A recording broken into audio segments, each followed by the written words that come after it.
কষ্ট হচ্ছে? পিউ চট করে চোখ খোলে। তার ভালোবাসার ধূসর ভাইয়ের সাথে চোখাচোখি হয়। নিমিষে যন্ত্রণাটা ভুলে মাথা নেড়ে উত্তর দেয়। হুম। ইকবাল ব্যাপারটা বুঝতে পেরে মাথা নামিয়ে ঠোঁট চেপে হাসলো। পুষ্প চোখ ঠিক ধরা পড়লো তা। দাঁড়িয়েছিল ওর পাশেই। তার বোন ব্যথায় কাতরাচ্ছে আর এই লোক হাসছে। পুষ্প নাক ফুলিয়ে দুম করে কনুই দিয়ে গুঁতা দিল ইকবালের পেটে। মুচড়ে দুলে উঠল সে। সয়াহীন ভঙ্গিতে তাকালো পুষ্পর পানে। মেয়েটা চোখ রাঙিয়ে নিঃশব্দে হাসতে মানা করছে। ও তো আর জানে না হাসার কারণ কি। জানলে নিজেও হেসে গড়াগড়ি খেত কনফার্ম। পিহু যে মিথ্যা বলেছে ধূসরের বুঝতে বাকি নেই। এতটা গাঢ় কাটলো, ব্যথা হয় না, অথচ বলল না কিছু। ঝুঁকে ফু দিল ক্ষতস্থানে। পিহু আবেশে পল্লব বুঝে নেয়। ধূসর ভাইয়ের এতটা যত্ন তার পাওনা ছিল বুঝি। এরকম জানলে পিহু স্বেচ্ছায় লক্ষবার হাত পা কেটে কেটে সামনে যেত তার। সে ছুতো একটু ভালোবাসা তো পেত, কাছাকাছি তো হতো। সব শেষে পায়ে ব্যান্ডেজ বাঁধল ধূসর। বুড়ো আঙ্গুল বাদে বাকি 4টা আঙ্গুলই কেটেছে। উঠে দাঁড়িয়ে পিউর পা আস্তে ধীরে গাড়ির ভেতরে ঢোকালো। ইকবালকে বলল। তুই ড্রাইভ কর। ইকবাল বিনা বাক্যে মাথা দোলায়। পিহু বোঝেনি কথাটার অর্থ। ভেবেছি ইকবালকে গাড়ি চালাতে বলার কারণ হয়তো এতটা পা চালিয়ে ধূসর ভাইয়ার ইচ্ছে করছে না আর। ধূসর পুষ্পকে বলল। সামনে বস। পুষ্প ঘাড় কাত করে। পিহুর কপালে ভাঁজ পড়ল। তখনই ধূসর ঘুরে এসে বসে গেল ওর পাশের জায়গায়। শুধু বসেনি, তার দুটো পাই তুলে নিয়েছে নিজে ওর উপর। পরপর ঘটনার আশ্চর্য হয়ে গেল পিহু। অপ্রত্যাশিত বিষয়গুলো মস্তিষ্ক তৎক্ষণাৎ গ্রহণ করতে পারল না। বাক্য খুয়ে বসে রইল। ধূসরের গায়ে এভাবে পা দিয়ে বসায় পিহুর অস্বস্তি তরতর করে বাড়ল। খারাপ লাগছিল। একটু নড়ে চড়ে নিচু কণ্ঠে বলল। ধূসর ভাই, পা নিচে রাখলে সমস্যা হবে না? ধূসর জলগম্ভীর কণ্ঠে উত্তর দেয়। চুপচাপ বসে থাক। পিহু ঠোঁট উল্টে বসে থাকে। ইকবাল গাড়ি স্টার্ট দিতে যাবে, হঠাৎই চেঁচিয়ে বলল। ভাইয়া, আমার আইসক্রিম। 3 জোড়া অদ্ভুত দৃষ্টি আছড়ে পড়ল তার উপর। প্রিয় অপ্রতিভ হয়ে বলল। এভাবে তাকাচ্ছেন কেন? ভ্রুত কপালে তুলে বলল। তুই এত কিছুর মধ্যেও আইসক্রিমের কথা ভুললি না? তোর না পায়ে ব্যথা? পিহু মিনমিন করে বলল। ব্যথা তো পায়ে, আইসক্রিম তো মুখ দিয়ে খাবো, পায়ের সাথে সম্পর্ক কি? পুষ্প কপাল চাপড়ে বলল। দেখলেন ধূসর ভাই, দেখলেন? কেঁদে কেটে নদী বানালো। মেয়ে খাওয়ার কথা ঠিকই মনে রেখেছে। ও যাতে মাতাল তাহলে ঠিক। শুধু শুধু তোর জন্য আমিও চোখের জল ওয়েস্ট করলাম। ইকবাল টান ধরে বলল। এভাবে বলছো কেন? বেচারির আইসক্রিমটা ছুটতে গিয়ে আমি রাস্তায় ফেলে দিয়েছি। তুমি বসো পিউ, আমি আরেকটা এনে দিচ্ছি। পিহু খুশি হয়ে মাথা নাড়ালো। ইকবাল বের হতে ধরলে ধূসর বাধা দিয়ে বলল। দরকার নেই, গাড়ি স্টার্ট কর। পিউ পিউয়ের আইসক্রিম। পরে দেখা যাবে। কিন্তু উই আর লেট ইকবাল, সন্ধ্যার আগে পৌঁছাতে হবে। গাড়ি ছাড়। ইকবাল দ্বিধাদ্বন্দ্বে ভুগল। কি করবে, কি করা উচিত। একটু সাহারা পেতেই পুষ্পর দিকে তাকালো। পুষ্প নিরুত্তাপ বসে। ধূসরের মুখের উপর কথা বলা সম্ভব না। এখানে তার কথা করার কিছুই নেই। ইকবাল পেছন ফিরে পিউর দিকে তাকায়। তার চেহারা সর্বত্র কৃষ্ণবর্ণ কাদম মিনি ছুটছে।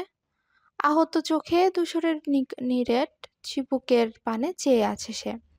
ধূসর ভ্রুক্ষেপহীন। একবার দেখলো অব্দি না, এর মধ্যেই তাড়া দিল। শুনিসনি কি বললাম? যাচ্ছি। ইকবাল হতাশ শ্বাস ফেলে গাড়ির ইঞ্জিন চালু করে। পিহু মূর্তির ন্যায় বসে রয়। অভিমানে তার বুক ভারী হয়ে আসছে। একটা আইসক্রিম খেতে চাইলো, আর ধূসর ভাই এমন করছে। জীবনে আর আইসক্রিম ছোবে না বলেই পণ করলো পিহু। এইভাবে মুখের উপর প্রত্যাখ্যান। ইকবালের গাড়ি তাদের বাড়ির আঙিনায় ভিড়ল। বৃদ্ধ দারোয়ান উঠে গেট খুললেন। ধূসর নেমে এসে পিহুর পাশের দরজা টেনে খুলল। অমনি দৃশ্যমান হলো তার পায়ের সাদা ব্যান্ডেজখানা। চোখ বেরিয়ে আসে দারোয়ানের। হাহাকার করে বলে ওঠেন, এ কি সর্বনাশ! পিউ মায়ের কি হলো? ইকবাল ছোট করে জবাব দিল। অ্যাক্সিডেন্ট। বাকিটুকু শোনার মতো ধৈর্যও হলো না তার। মাথায় হাত দিয়ে চেঁচাতে চেঁচাতে ছুটলেন সদর দরজার দিকে। পুষ্প ঢোক গিলে বলল, আজ আমি বকা খাবো শিওর। কেন? এই যে পিউয়ের পা কাটলো, আম্মু আমাকেই বকবেন, বলবেন তুই কোথায় ছিলিস, দেখে রাখতে পারিসনি ওকে। বড় হওয়ার অনেক ঝামেলা ইকবাল ভাই, ও আপনি বুঝবেন না। ইকবাল ফুস করে শ্বাস ফেলে বিজ্ঞের মতো মাথা দোলায়। বুঝেছে সে। পিউ গাঢ় হয়ে বসে। ধূসর ঝুঁকে কোলে নিতে গেলেই আরো শক্ত হয়ে গেল। ধূসর কপাল কুঁচকালো, জিজ্ঞেস করলো, কি হয়েছে? পিহুর আগে ভেতর ভেতর ফুঁসে থাকলেও ঠান্ডা স্বরে বলল, আমি একাই যেতে পারবো। ধূসর ভ্রু বাঁকালো। শিওর? হ্যাঁ। পুষ্প বলল, কিভাবে পারবি, হাঁটবি কি করে? পিহু মুখ গোমরা করে জানালো। বললাম তো পারবো, আমার কারোর সাহায্যের প্রয়োজন নেই। ধূসরের কিছু এলো গেল না। সে কাঁধ উঁচিয়ে বলল। ওকে। পরপর সরে গেল দরজা থেকে। পিউর মুখটা আরো থমথমে হয়ে আসে, কষ্টে কোটর ভরে। সে তো তখনকার রাগটা ঝাড়ার জন্যই এরকম বলল। তাই বলে ধূসর ভাইও মেনে নিলেন? এই তার যত্ন আত্মি। পিহুর ঠোঁট ভেঙে আসে, নাক লাল হয়। তবু ধীর করলো নিজেকে। দরকার নেই কারো সাহায্যের। কি হবে, একা হাঁটলে একটু ব্যথা লাগবে, লাগুক। পাষণ্ড ধূসর ভাইয়ের দ্বারস্থ হবে না তাও। পিউ এক আকাশ অভিমান নিয়ে পা দুটো মাটিতে ছোঁয়াতে গেল, অমনি কোলে তুলে নিল ধূসর। পিউ চমকে গেল। ফিক করে হেসে উঠল পুষ্প। তাল মিলিয়ে ইকবালও হাসে। ধূসর হাঁটা ধরল বাড়ির দিকে। পিহুর ভেতরটা আনন্দে নেচে কুদে উঠলেও ওপর ওপর রাগ দেখিয়ে বলল, কেন নিলেন? আমি একাই পারতাম। তোর দৌড় আমার জানা আছে। সোজা সাপটা জবাবটাই পিহুর চোটপাট অন্তর্গত। তখনই ওদিক থেকে ছুটতে ছুটতে বের হলেন বাড়ির গৃহিণীরা, সাথে দারোয়ান। মিনা বেগম কেঁদে ফেলেছেন এর মধ্যেই। ধূসর কোলে পিহুকে দেখে তার কান্না আরো জোরালো হলো। নাকে কেঁদে কিছু বলার আগেই ধূসর সতর্ক করলো, এখানে নয় বড় মা, ভেতরেই যাচ্ছি, এসো। ভেতরে যাবে না? ইকবাল একটু ভেবে বলল, যাও কি ঠিক হবে? আব্বু তো নেই অফিসে, ফিরবে সেই রাখতে, তাহলে সমস্যা কোথায়? গেলে খুশি হবে। পুষ্প মিষ্টি হেসে বলল, নিঃসন্দেহে তোমাকে চোখের সামনে আরও দুদণ্ড দেখব, এতে খুশি না হয়ে উপায় আছে? ইকবাল বুকে হাত দিয়ে বলল। হাই, কোথায় রাখবো এত ভালোবাসা? পুষ্প একগা পাশে মুখ বাঁকালো। ঢং দেখে আর বাঁচছি না। ইকবাল ফের হাসে, বলে, না, আসলে হয়েছে কি, সন্ধ্যার পর সমাবেশ আছে অ্যান্ড আমার ওখানে থাকাটা জরুরি। দেখবে ধূসরও একটু পর বেরিয়ে যাবে। পুষ্প ঠোঁট গোল করে বলল। ও আচ্ছা, তবুও একটু বসে যেতে। ইকবাল চারপাশে একবার চোখ বুলালো, কণ্ঠ খাদে নামিয়ে বলল, আমি যে একেবারে জামাই হয়ে ঢুকতে চাইছি ম্যাডাম, সেই প্রতিজ্ঞা রাখতে হলে এখন কি ঢোকা উচিত হবে? পুষ্প লজ্জা পায়, মাথা নুয়ে লাজুক হাসে। ইকবাল ফিস ফিস করে বলে। আসছি। পুষ্প পাল্টা ফিসফিসিয়ে জবাব দিল। বাই। ইকবাল যেতে যেতে ফিরে তাকালো। ফের একবার বাড়ির চারদিক দেখে নিল। কেউ নেই বুঝেই হাত দিয়ে পুষ্পর দিকে ফ্লাইং কিস ছুঁড়ে দিল। গাল দুটো রক্তাক্ত হয়ে এলো পুষ্পর। ভীষণ রকম কুণ্ঠায় তোলে গেল। ইকবাল গাড়ি নিয়ে বেরিয়ে যাওয়ার পর গুটিসুটি পায়ে ঢুকলো বাড়িতে। মিনা বেগম একটু পর পর নাক টানছেন। রুবায়দা বেগম এই শীতেও বাতাস করছেন পিহুকে। কখনো হাত বোলাচ্ছেন মাথায়। হাতে শরবতের গ্লাস নিয়ে দাঁড়িয়ে আছেন জবা বেগম। সুমনা বেগম বাড়িতে নেই। রিক্ত আর রাস্তিফকে নিয়ে রোজ পাশের স্কুল মাঠে যান তিনি। আশেপাশে ছেলেরা দুটোকে একটু খেলাধুলা শেখান। আজও গিয়েছেন। বাকি সবাই ঘিরে বসে পিহুকে। পুষ্প হাজির হতে না হতেই মিনা বেগমের কান্না থেমে গেল। চোখ পাকিয়ে রেগে মেগে বললেন, মেয়েটা এভাবে গাড়ির তলায় পড়লো, তুই কোথায় ছিলি তখন? পুষ্পের ভয়ে নিগড়ে শ্বাস বের হয়। আগেই জানতো দোষ তারই হবে। পিউ আস্তে করে বলল, আপুর কোনো দোষ নেই মা। আমি এই তুই চুপ থাক। ইস, কতখানি কেটেছে, কত ব্যথাই না পাইছে আমার মেয়েটা। জবা বেগম শুধালেন, ও পিউ, তোর জন্য একটু নুডলস রেখে দিব? শরবত তো খেলি না। খাবে না মানে? ওকে জোর করে খাওয়াতে হবে। কত রক্ত পড়েছে, বেদেনার রস খেলে গায়ে রক্ত হয়। দে আমার কাছে গ্লাসটা দে। পিউ অতিষ্ঠ হয়ে বলল। মা আমি খাবো না। মিনা বেগম চোখ গরম করলেন। চুপ। অনীহা সহেত চুমুক বসালো পিহু। গ্লাস ধরে রেখেছেন মিনা বেগম। পিহুকে খাওয়াতে খাওয়াতে বললেন, যত জ্বালা আমার, যত জ্বালা আমার হয়েছে। কত বড় মেয়ে ছোট বোনটাকে অবধি দেখে রাখতে পারে না। বলি আমি মরে গেলে কি করবি তোরা? তোর ভরসায় যে একটু মেয়েটাকে রেখে যাব, তাও তো হবে না। পুষ্প কাঁদো কাঁদো হয়ে বলল। মা, আমি কি করলাম? মিনা বেগম হা করলেন উত্তর দেবেন বলে। এর আগেই ধূসর দরজায় দাঁড়িয়ে বড় মা, বলল, পুষ্পকে অকারণে বকাঝকা করছো। এখানে সব দোষ তোমার ছোট মেয়ের। কুকুর দেখে ছুটলে কুকুর ওর পিছনে ছুটবে, স্বাভাবিক।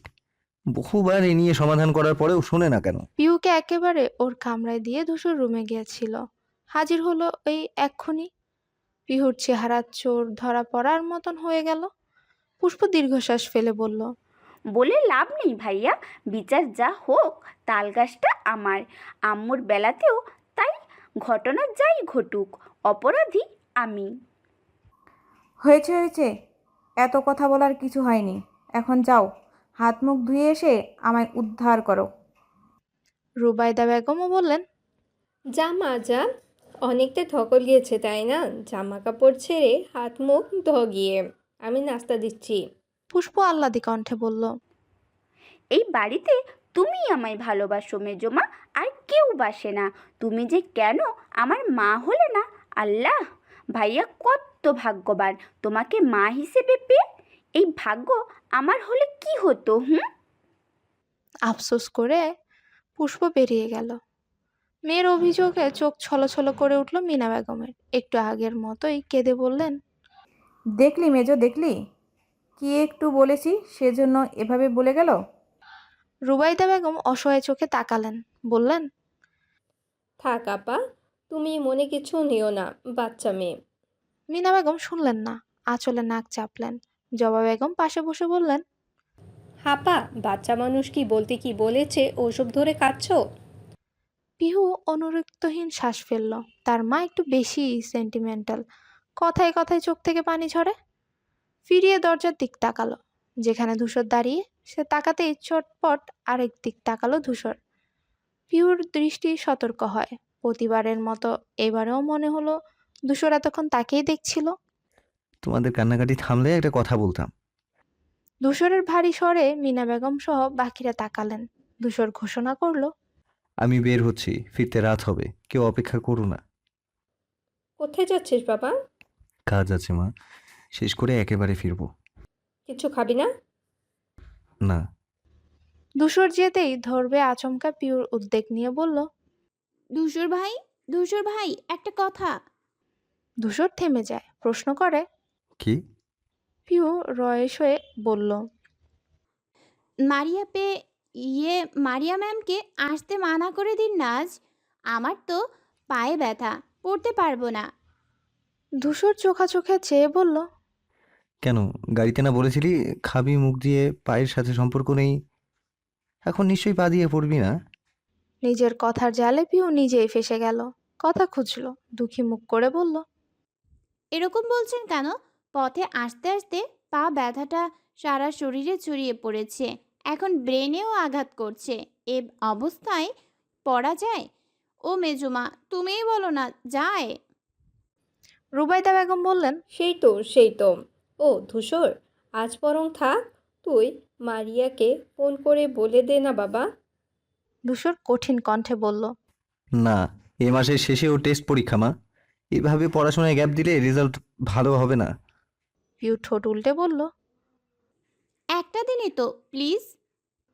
ধূসর শক্ত চাউনিতে মুখের দিকে তাকালো। পিউ গায়ের কম্বলটা উঁচু করে নাক পর্যন্ত ঢেকে ফেললো। পাছে ধরা না পড়ে ধূসর কিছু একটা ভেবে বলল। ঠিক আছে। পিউর ওষ্ঠ ছড়িয়ে আসে। ধূসর যেতে যেতে আরেকবার তার পানে দৃষ্টি আনে। পিউ তাকাতেই শ্বাস ফেলল সে, যেন ধাতস্থ করলো নিজেকে। লম্বা পায়ে ঘর থেকে বেরিয়ে পড়ল। পিউ মনে মনে ভাবলো,